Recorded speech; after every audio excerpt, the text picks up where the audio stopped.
पंजाब का इंतखाब नहीं है।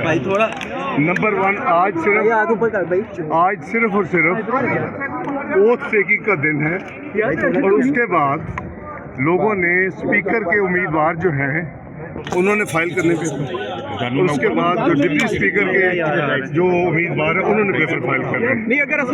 मेरी गुजारिश सुने, स्पीकर जो इंटरनल होता है जब असम्बलियाँ खत्म हो जाती हैं, स्पीकर को इसलिए आइन में जगह दी गई है या सदर को जगह दी गई है कि कॉन्स्टिट्यूशनल वैक्यूम क्रिएट ना हो। मैं उनमें शामिल हूँ जिससे 18वीं तरमीम में ये चीज़ें की हुई हैं, मुझे पता है। अब वो अनयूजुअल बिजनेस में स्पीकर साहब लगे हुए हैं, गैलरी खाली कराना उनका आज का एजेंडा नहीं होना चाहिए।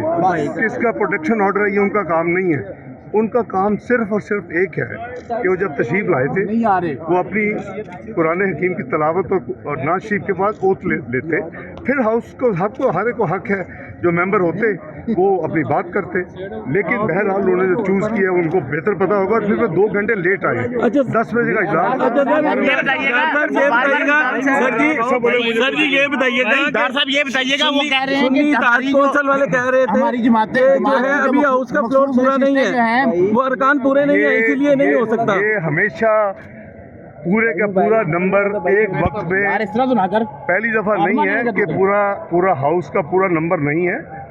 ये मोतहद बार का करीबन हर बार आप देखेंगे रिकॉर्ड पे कई मेंबर्स बाद में आते हैं, ज़िमनी नशिस्तें होती हैं। वो जो उन्होंने जो विद होल्ड किया है उसका कोई लीगल रीज़न होगी। उन्होंने अपनी नोटिफिकेशन 14 दिन में जो करनी थी 22 तारीख कल उन्होंने कर दी इलेक्शन कमीशन ने।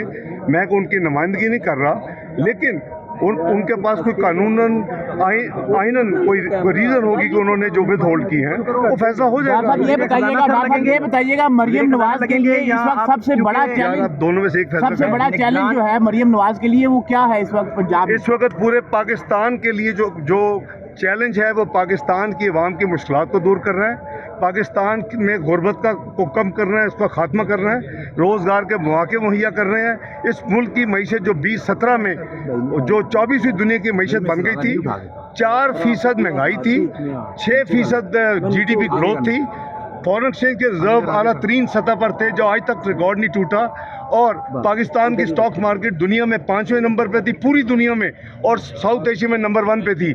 हमने मैं उसका नाम रखा प्रोजेक्ट 2011।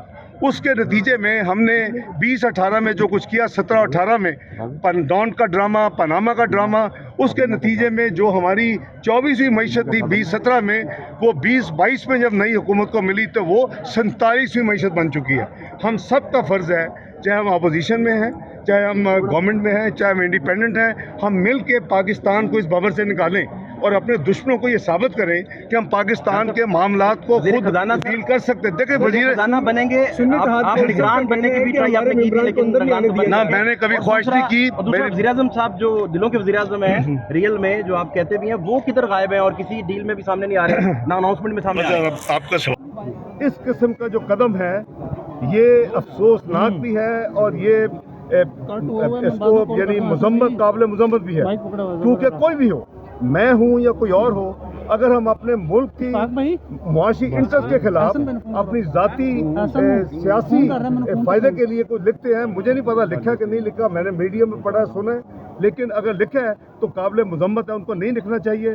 लेकिन अगर उन्होंने लिख भी दिया है, और अगर पाकिस्तान अल्लाह के फजल करम से जो फैसला हो चुका है कि हुकूमत हमने मशावरत के साथ दूसरी पार्टियों की अलायंस के साथ पिछले 8-10 दिन में जो फाइनल हुई है, आप देखें कि हर चीज़ इंशाल्लाह डील होगी, वो उनके खत की कोई हैसियत नहीं होगी। IMF में बहुत शुक्रिया।